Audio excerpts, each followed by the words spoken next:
দেশের সঙ্গীতাঙ্গনের এক সময়ের তুমুল জনপ্রিয় ও আলোচিত দম্পতি ছিলেন রবি চৌধুরী ও ডলি সায়ন্তনী। সুরের ছন্দে সাজানো তাদের সেই সংসার একসময় ভক্তদের কাছেও ছিল রীতিমতো ঈর্ষণীয়।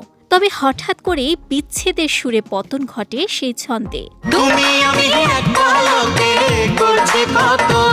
দীর্ঘদিন বিষয়টি নিয়ে দুই তারকাই একেবারে নীরব ছিলেন। তবে সম্প্রতি এক পডকাস্টে বিচ্ছেদের নেপথ্য কারণ নিয়ে মুখ খুলেন রবি চৌধুরী। সেখানে তিনি ডলি সায়ন্তনীর সঙ্গে সংসার ভাঙার পেছনে এক গাড়ি চালকের ভূমিকার কথা উল্লেখ করে সরাসরি পরকীয়ার ইঙ্গিত দেন। আর এবার রবির সেই বিস্ফোরক অভিযোগের বিপরীতে কড়া জবাব দিয়ে নিজের অবস্থান পরিষ্কার করলেন ডলি সায়ন্তনী।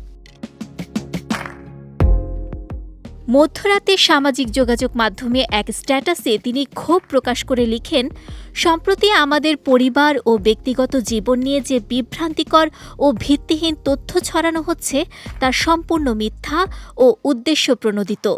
আমরা ইচ্ছাকৃতভাবে বিষয়টি নিয়ে কোনো বিতর্কে যেতে চাই না। বিষয়টি নিয়ে জলঘোলা না করার অনুরোধ জানিয়ে এই গায়িকা বলেন, সম্মান ও আইনের প্রতি আস্থা রেখে পরিস্থিতি পর্যবেক্ষণ করছি।